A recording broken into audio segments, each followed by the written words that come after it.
house, and then they channeled the information through the communication center. So they went back at the night, but they couldn't find them. So it was this morning that they announced it again. So the pirate came out and then they were searching. So it's just around 8:59 that we came back to the bush and then we find them dead. Abdul Latif and abusuafo yekoti enini sesi abra wo kyerɛkyerɛ mu kwane a enkwada mienu eja ahye wo mo ewo etife poemantem emu na yankwa santemantemu na wukokodu adwumefo a wo mo wo eye sokoban eye Wood Village honum no wo mo kyese eja bito honum na saja brantam atumi to honum wo mbɔ modern tronsafro dum jadwumeko ni se wo momra na ko wo mutumi meboa se ne beya wo metumi ama eja no atumi abrase na ajapade ahodo entumi anhwere wo na bra wo mo fro dum jadwumeko no wo mo bebedu na kyese wo ma mantem enuti ma wo manfo bi tugu wonum so a ene ahead ya hemre na nyasem keto kura ene ake ababetodwa se wo matumi breme binum a ni nada odum jadwumeko yefo ya na wo mutumi bu ebimu na pani a wodi animu ene senchofo tumi atwetwe nkomo no wono na yetitani ade ema sa eye hofo a owura Samuel yaw eye loga wono ene cheche mu che senchofo se bra wo mo bo modern fro odum jadwumeko no wa ma meduru won ntem enti ade hye bi wo ma wo mo bufu pa so wo maja pade ese sanse structures ahodo de wo ma bobɔ boni bien makomako onum ene jetumi etomu a ni nada eye na no ukwade numre ena sabre hosemi tumi siye wodum jadwumeko no ntumi nche de kodepote nam so ma sa eja ne baye nanso wo muguso eye nhwemu se wo betumi ho de kodepote nam so ma sa eja no etumi eto yesokoban eye village wonuma meni wo ekase de ejapade ni bi wonuma etumi asei na owura Samuel Oga woni sentrofo twetwe nkomoni nsem ni bi enie. It's quite laudable if my colleagues are calling for a fire station to be set up within the enclave. It's a welcome news, but I don't know whether it is politically this thing. I don't know. I don't know whether it is financial situation. I don't know. Even it's of late that even busts where petrol is being discharged. It's only recently that they've given a fire tender at the station there. So I know Wood Village within the program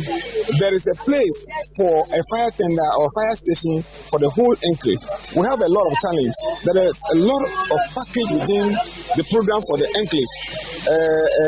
in terms of electricity, in terms of fire station, in terms of market. Almost every year there is a little amount of fire outbreak here. Enti wopeni ya yetini ni enumre no dwumayefo ni bie won mutitre ni ku ehodo ewo hono ni bie na watumi ne nsentwofo atwetwe komo Samuel Yaloga wono na yetitre ni edemaku ya wachese Sokoban Wood Village won mo de won se de nim de ko deport ya ema wo mo edumja no wo mo chesa mu nsem no no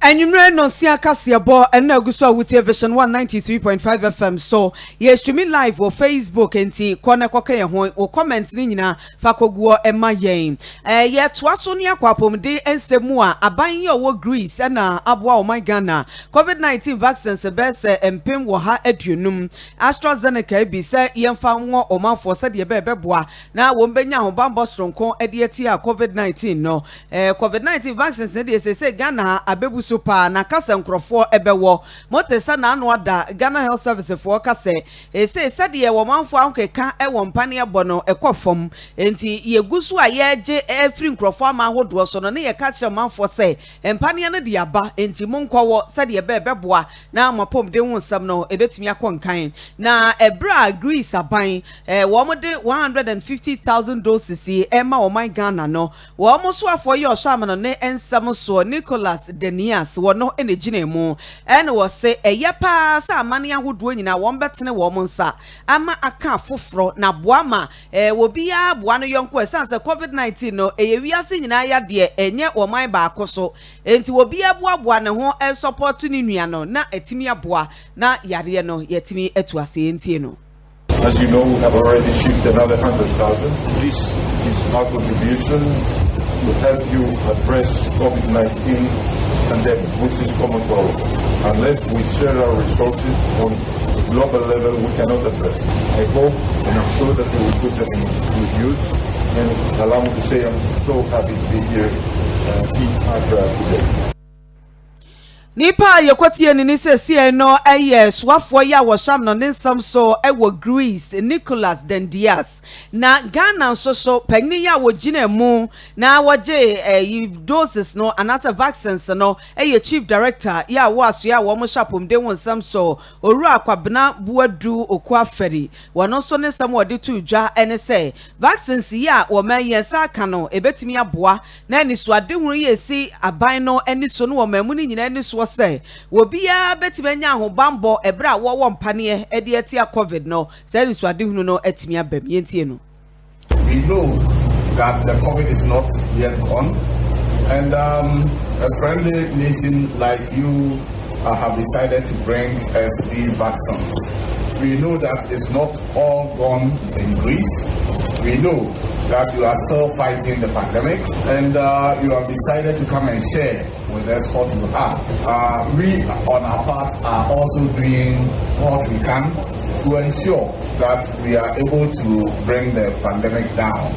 And this will add to the stock that we have and help us to vaccinate the population and ensure that we bring the pandemic down. We are very grateful to you. Ora kwabena buadu okwaferi wono na chief director e wasue ya wo mo hye apomden ensem so akache ne eni ekotie ye Yegusua ewa apomden ensem mo na COVID-19 vaccine pania wodwa ye hwese adehye nyina be wo bi wo memu no eno eho asem na domkum e wo mrahye bedwafie dia tudwa wo chese ebeya kampanifo momodian wo monhwe titru ni apomden aso ye no se ne ebeya empania wodo nduro ya ye kra free o man foforo mu ebe o memu no ye behwe bi wo no ma beba kra na na se ye basa o man sika no ene ye aboka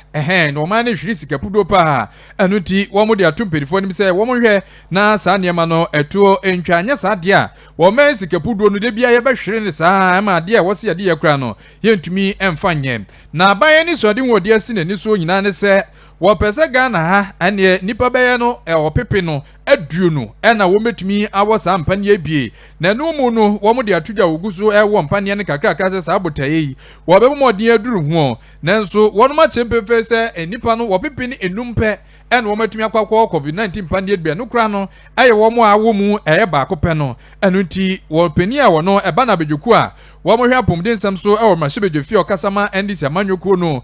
kwabena minta akando wo pani na dia tudwa achechensemu se wo mo hwe na wo mutumi enso sa ohana no pa na wo sanso chemu se sani aba betodwa sa Ghana fo ni bi nkonko wo mpane wo mo twetwe wo ho na wo mu kokoduro no ma nurse fo beduro na afi wo manfo ma na wo mtete wo no sa na wo ma san se wo mo ne makofie no empenifo hwe na aban na gasa enyina mu na nkyerɛkyerɛ bi a wo se ye ma Ghana fo no wo mo te ase ne die nti ehun hia se wo mo ko wo mpane no wo mutumi enya ne sa yentie kwamena minta akando ni sem ni bi. Government targeted 20 million people to be vaccinated. It is not for nothing that government set for itself that target, because if you are vaccinating to achieve the herd immunity, you must do it within a particular space of time. And as things are going, it's unfortunate we are not achieving the herd immunity. The saddest aspect is that we sat down and we are at where we are because we were sitting down and waiting for people to come and donate to us vaccines. But the benevolence of some donors, we now have vaccines available. And we are told that we have vaccinated only 2.5 people out of about the 20 million people we targeted. My information indicates that some of the vaccines are even getting expired. Are we waiting till all these vaccines get expired so that we go and throw them away?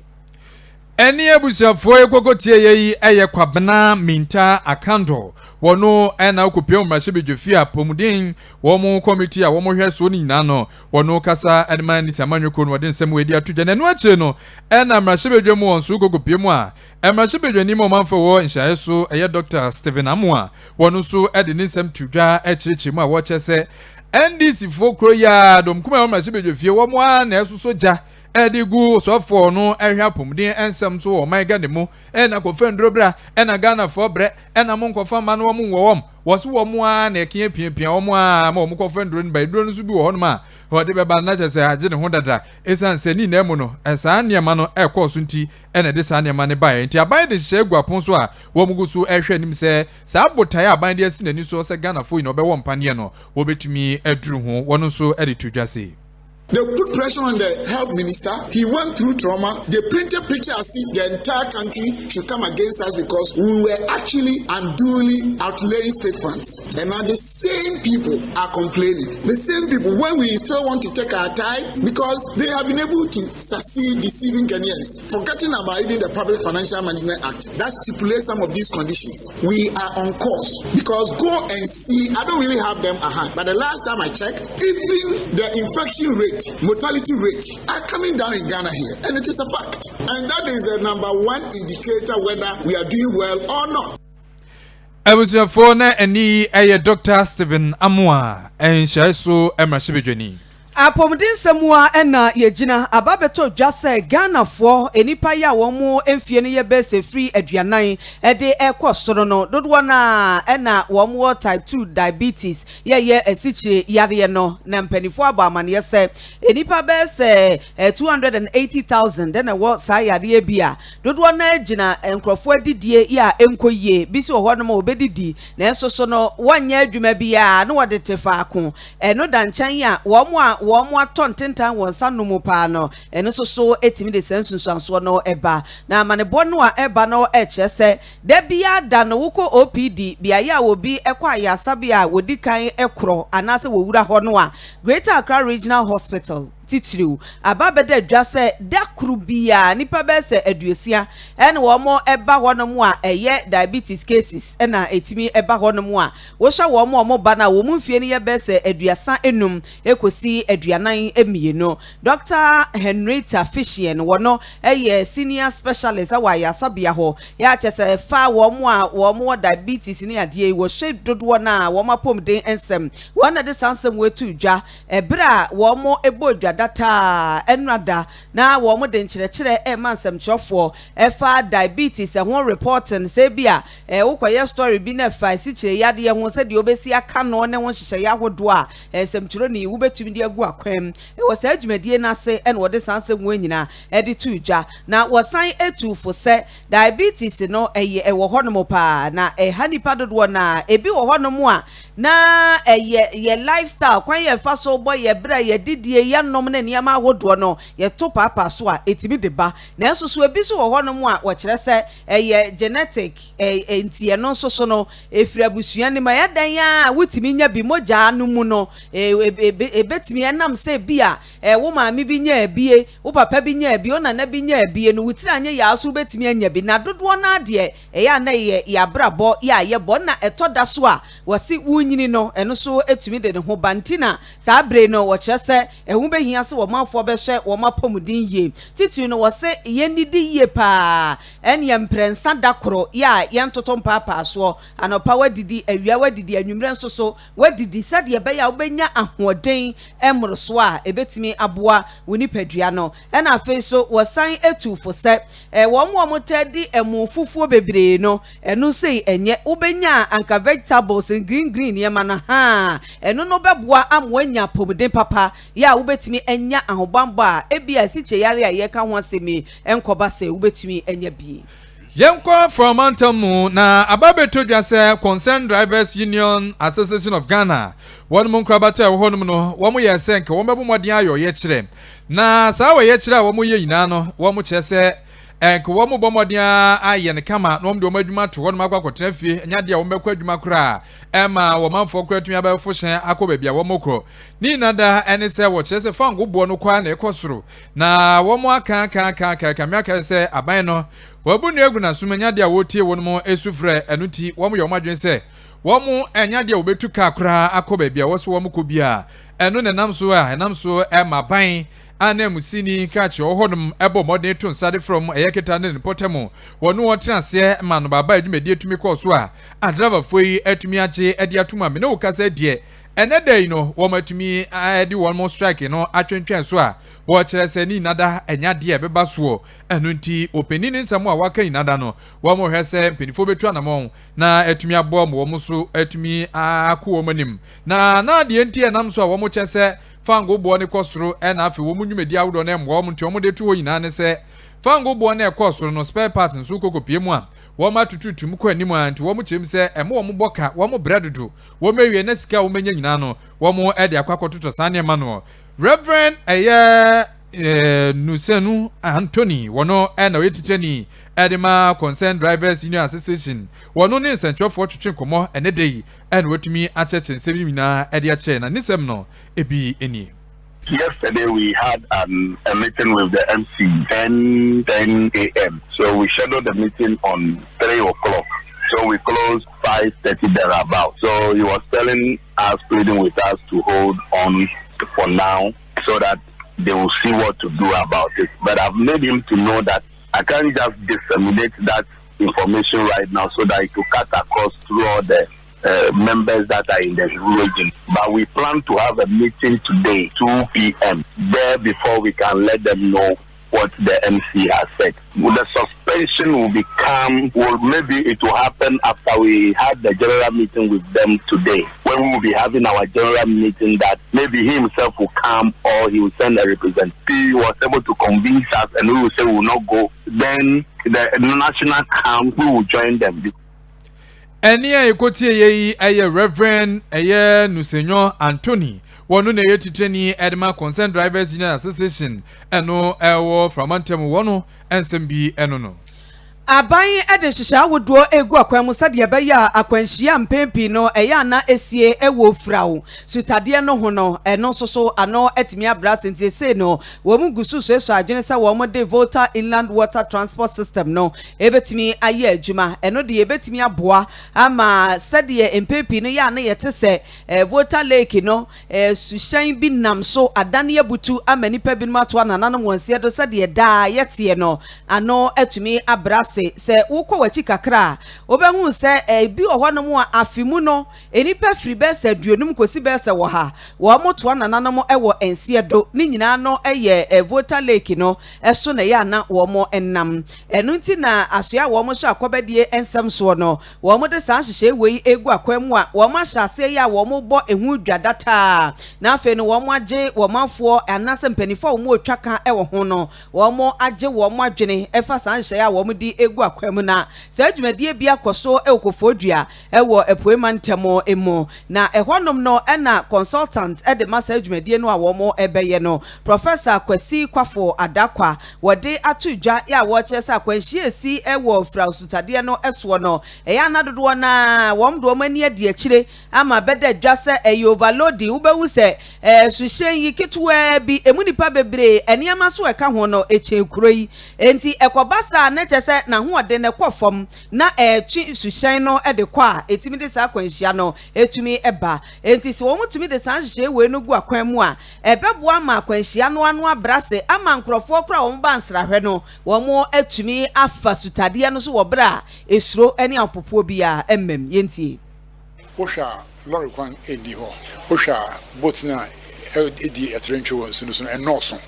ndika krabi na beba no obeso kwa nipa no so doso ndi na beya na se na na nyu se wa mi fa nipa bi nka ho ofa ka ho a na se na onim load na nye stable so a se fama ka krabi bo pe na de sa kwanhia no aba da kwanhia no eye ni titru no ye niema na wo hyehye wo boat no se na mekan no bo ho bi na ne moto wo so nentwi kakra bi wo so ansa na nam awa hata e wo so nti sa na ema nipa komato brebie mu so your project na ne beba ne se kasa kese na enam kwan no so ko nkran ene Burkina Faso Mali ene Niger no mu bi no obepa be fa nsunusu. Professor Kwasi Kwafo Adakwa na consultant de ma sa project yo mo beye wono ene ekotie ni sesi no na no achi no director ya wo share policy planning monitoring and evaluation so ewo asoya wono mo share akobedie nsem so Irene Mesiba wono so editudwa ya wo che sesi ano ade ba ko so a wo mo ye ene se empepi no esutade no behu se eya na enua efifiri mu enti eno no so timi dia kwanhia bapa enti eno so wo ma hyase ya wo mo etutu. Transportation on the Volta Lake in recent times have been experiencing some challenges. Existing vessels are in poor condition, landing stages are in poor condition or non-existent in some areas where informal boat operations abound. Port operations are poorly equipped to handle existing shipments in several unregulated boats, provide informal services for passengers and goods around the lake. Nani nyina echi no osuafo ye a won na poema ntemo wo hwehwo owura set kwa me champon wo de aseda e de maso ya wo mo hwe akobedie won nsem so was a project ye mo de ba no ene wo che say ebetimi abo age nkrofo nkwapa san se voter lake ne so de akwanhia no eye buburuja enti no ebeboa wo mo san se mensina hodo be se enum ena echa ede ahia voter lake ne ho a oye de ye nsuo no ubetwa bi dakuru bi enti eno so beboa pa botaye ne se opese omanfo dodo na ehunu se saa odoma nkoma japade na ode adom yo man we mu ibetimi anam so ede aboa ama mpejaye ne mpuntu abo man ne mu nti eno hu nimde no paw animdifo ya saa animdifo no wono aba na wato nsafre yen a ye abedwafo a ye wo eye mensini ahodo yen mantam yo mensini ahodo enum ya esuo afram eni esuo fraw enam ho enti otonsa frɛ yen se onhwehwemu a wayo no opese oni esi hu nkonya ni etie ne sesi eye set kwa me champon epoema ntamu soafo. Conference of Law School Deans one muso edin sema tudwa watche se ohaw kese da ho ema wo mo epese kokopie mu ekosua emra ekwaje ntitiye ene nimdiye de fa ho no wo se sa ohaw ni na wo mo ba behwe menne Ghana School of Law wo matumi abo am admission ho sensem ohaw na abinidi a omanfo die no wo matumi afrisa ohaw no mu enyina na sa adwumadie a won mo eka ho asemi na ne se wo mo chese na nsentemu attorney general kra no wabomodia yebe obi ho adwuma sa bili a wokin se bebe ye mra se krimpa na bade ne law school ukobia ene wo be interview ansakra na wo mo agye no chese sa anema no ebe mu anhwe be hadwen tini na no wo mo ni mpenifo tenase adwendwe ho ahwe kwan wodo a wo be fa so a sa interview ho sensem no no wo betumi atwamu na nkoba admission sem ni mum na no ene nam so nti a deans ahodo a wo mo faculties ahodo a ewo schools a wo mo kire eye emra wo mo mantete wo mu no wo mo inada aka wo muti apa ho a enam so emeko no mu ni pabako Professor Raymond eye Atuguba wodi atudwa wo chese sa proposal ahodo a wo mo ye ne nhyehyɛ ahodo a wo mpenifo ehweso wo mo de beba no wo metrase no metumi apekwan a obefa so na wo metumi yi afi wan hwe sade a ene o haw kase pa ene de beba UPSA one mo legal conference dwumedi etumi course a ni na mo no asɛmti a wode to so aye law practice in modern and aye uncertain era eno en one mo tambiri editor so a openi etumi de sansemi editor dwawase yenti Professor Raymond Atuguba ne nsɛm ne bi. Please rest assured that as your teachers, we will not sleep until the challenges you face, the challenges your parents and guardians face, the challenges your friends face are resolved to the best of our ability.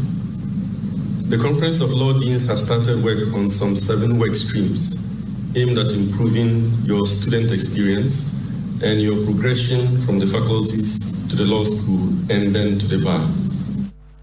Enia ikotie eye Professor Raymond Atuguba wono ene kasa ye no na anu akire no openi a otumi ko giremu ema Chief Justice wo my Ghana mo no mo eye her ladyship Justice Gertrude Araba Esaba wono ena wode nsem tudwa wase akire mu a wo chese wo mo momodi anse ntete ya ye de be mo wo mo se mra wo mu sua mra no wo mo hwe kwan ahodo ni na so ene etis ahodo wo mu ina no wo mo modin so wo ba we ne baba ene wo na mo na egutrim enya afi ne yakwa kire wo godwuna wa na ototo papa so ne ade a wo se no ebasa ebeboa mo onwumedi ahodo wo mu die ewo eye biaya wo mo kamera asem no etumi akonkan wo no so chirem se.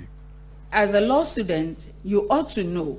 that the common law of Ghana is larger in scope than the rules of law generally known as the common law. In order to be an effective lawyer, you must really learn to listen and hear and process, understand, interpret, and then apply. So I'm suggesting to you this morning that starting from today, begin to hone the skill of listening. Wono enkase wiepe ena penia wada Ghana School of Law ano Professor Kwesi Prempe wono so de tudwa wo chese nipa bebre ho a wo mpese wo mkoko sua eyemra wo mkwaje ntitiye wo kiremu a ansa na wo de besi wani so so pese wo kwaje ntitiye fa mra ho no bo modie suade usuade na enu du won ma wo de tu wani ma ne pa na wonem na wo matumi agyo se ne be ya wo so betumi agye ntitiye ni bie. I was given that opportunity by people, Professor Ifusoma, Professor Kuti and the others. They admitted me based on my performance at the A-level. That was all. I didn't know anyone at the law faculty. And that's the principle I still hold, that you don't need to know anyone. At the law school, sometimes people quarrel with me. I say you don't need to know anyone to gain admission at the law school. Eni ayikoti ye Professor Kwesi Prempe wono ena ye penia wada Ghana School of Law ano. Ye kwasu humu empotam wonom a womafo ya omwo dawa ena womde atudwa womo kyerese sese no enkrofo abeje womo ensuo e de aboso a enya asemketo womo ye enkrofo womo etu fom agudie ya emfa ne mera kwanso eti womo ye kyere kese pa na womo abo womo mpanifo kwadu ese birimu ensuo no ase eno ne nsuo a womanfo a womo potam wonyina womo ani daso ya kyese birimu de yekua ne niema hodo nyina e wo honom ne nso ensukuro no a ena womo a womo tu fom agudie no womo abeje akente so enya asemketo a wo mususu se galamsefo no atue sika bia mampanimfo bi ena nam so amwo ekwan se wo mo entu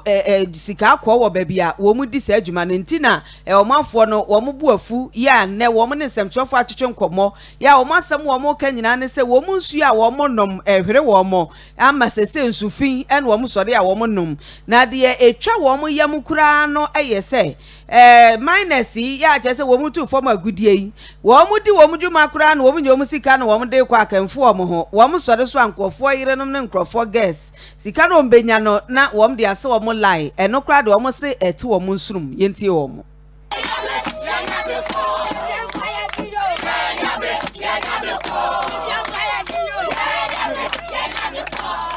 Missy baby ya dansu nuso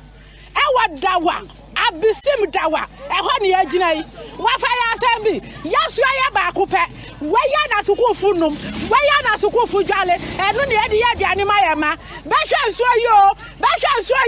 iso iti se o nane yewo ekufo do yewo upeso aso yewo ai nane mi yaje wodi de edi wakosi ade so nana ya to kwahwe nkwa woto ya behwe wo hey atachie ye ni nsu na ni adane nti yesre yetimi hu se wo tu galamse ewo baabi ye Omanfo yo mo dawa ewo suhum emensini emo wo mo ne ekotie wo mo ne sesi no na enne ya soso demolition exercise bi akoso Glife Lagoon ye no ewo Ablekuma West mensin emo enkran ha ena chese namso nipa bese ahanu sese wo mo ni baabi wo mo de wo mo ti ebeto na ansa ne yekobubu omanfo wo no mo adan wodo a wo mo etim no Ablekuma West mensin assembly no wo mo chese wo mo di kan ema wo manfo na se wo mo bre adomre se wo mo firi honum esan se wo mo ba bebu ehonum nyina agu ya wo mo de eba besi community center enti obi yan firi honum ansakra na ene wo mo ede hye egu akwamu a akwakotu saa anamo no na wo mo eche se ehono biaya ye kan wasem sesi no ebinum de wada ne bola so ya che se bitu nwuragu woni ade ene nkrofo so akwesizi wo mo adan kakra wo honum wen ho ene ne wo makoye ehwadwuma denden akobu ehonum nyina agu nanso omanfo bi no wo motempotem honum a ene saa demolition exercise aka wo mo no wo mo kyese na wo senka ban eye hyehyeye edema wo mo se ye tumu afiri hai aha ne yedemo okro nanso wo mo ahu bibia saa yentie ya name de akoso omu jiri ya dai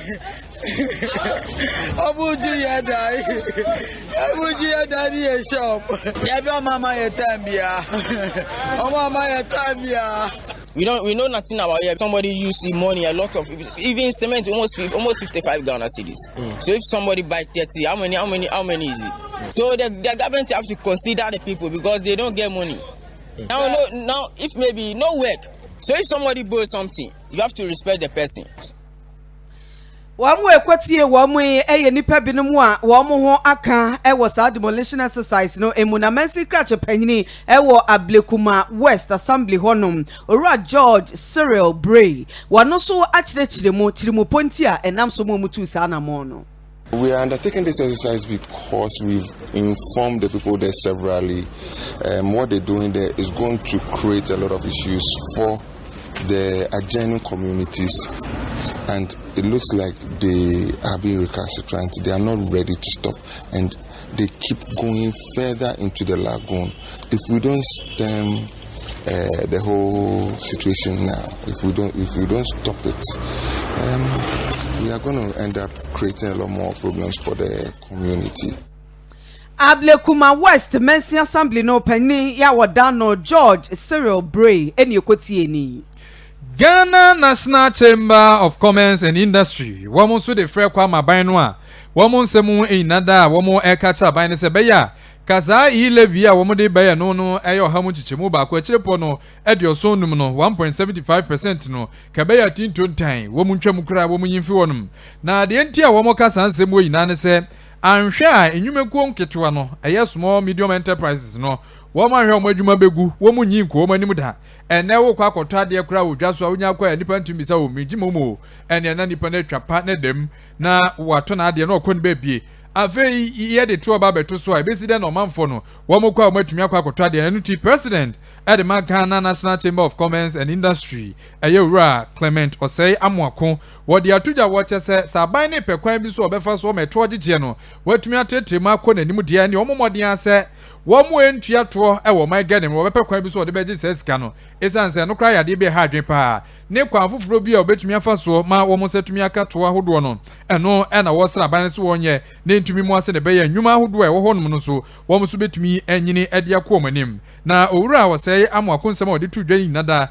wo mo seminar bi ekoso no efa budget ho 2022 national budget no nkramantem no eno na nam so peni ede sansem di to dwa wo mo ne empenifo atitiro enintini wo mo a wo ma kwadare efa eye niam awodo betumi aboa maga na etumi akọ nanim no expert no wo mo na ebo modin ahia ya wo mo dwendwen kwan awodo a ebetumi afa so ma nnwuma etumi anyina kọ nanim na afei so wo manfo ho etumi ahan wo mo efa na eto ho gigye ne kwan awodo a wo no betumi afa sansem so nyina wo de atudwa chem se wo besra ban no wonye bibi emfemfa sansem we ntie owura wo sei Amuako ensem ni bi ne man de bibre na aba na ye ya de boboa emrantia ne mabawa ama ya train wo do mo akoyanim na ade ba kwa ye ka ho asem ne se sesi ya no ye pesi e free sika ye kita de to niema enu nti no ye free bibi yi levy na sa yi levy no eboa nyuma bibre obia de ye ne niema na levy na aba no ho won faso ma oman no nanso ano no ye hye nti na ye sre aban sese ade kra ode no